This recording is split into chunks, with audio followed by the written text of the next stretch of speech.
Hi guys, hope you're well. Apologies for this video taking so long to come up. It was supposed to be uploaded yesterday, but as you can probably see from my t-shirt, and some of you have seen me there, I'm currently working at Tesco's part-time, and I don't finish till midnight on a Tuesday, Thursday and a Friday. So obviously yesterday I was a little bit behind with getting all my other work done. So I'm going to keep this video really short and sweet today because a lot of what I want to go through is something that I want you guys to do as a task.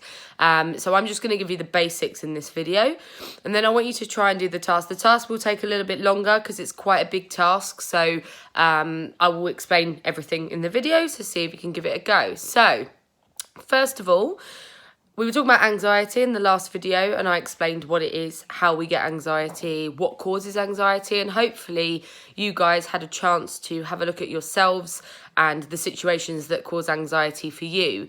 So in line with that and keeping on theme, what I would like to do today is introduce the 3 different areas that we can get anxiety with. So there are 3 sections, okay, and the 3 sections I'm going to explain to you now.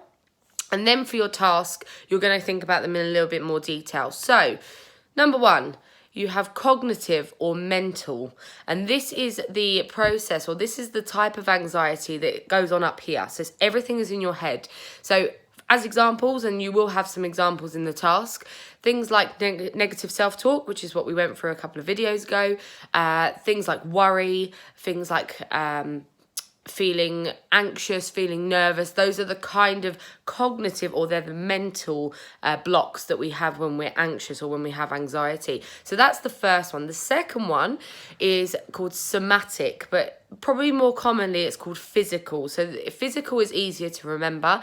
This is your physical response, so the way your body responds to anxiety. So that could be, for example, shaking, sweating. There's loads of different ways. You might have a raised heart rate, your blood pressure might go up. So these are all the physical signs that you have anxiety.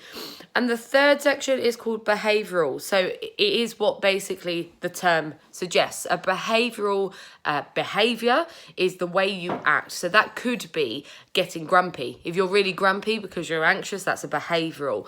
It could be being upset, crying. That's a behavioural way of you dealing with your anxiety. So for your task, what I would like you to do, below the video, I've put a list of different examples of either mental, physical, or cognitive, somatic, and behavioural anxiety symptoms. What I would like you to do is either copy down the 3 headings, so that could be cognitive, somatic, and behavioural, and then from the list that I've given you, I want you to try and identify for yourself, as a swimmer, which of those you get when you're anxious, because some of them you might have one in one of the categories, and some you might have all of them in the categories. Now, this isn't an endless list. This isn't everything that you could experience. Some people experience different things as well, but it's a good sort of roundup of the things that potentially you could get, and you might not even realise that that is a sign of anxiety. So your first task, write down the ones that relate to you specifically in each of the areas.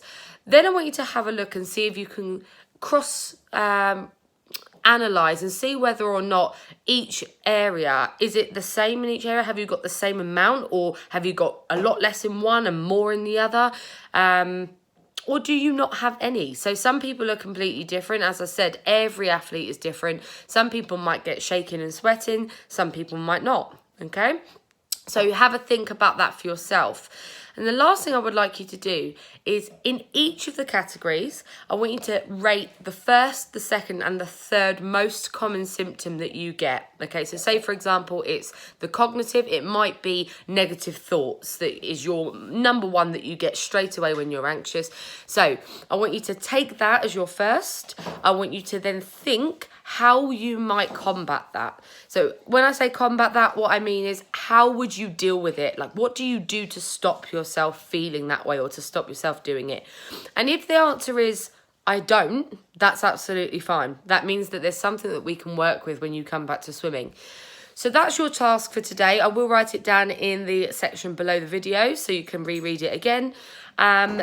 next video, we're going to talk about strategies to deal with anxiety. So that is, how do we deal with our nerves? How do we stop ourselves from being anxious? Okay. I'm going to leave you guys to it. I better go because my dog is being extremely needy at the moment. If you can see here, he wants to play.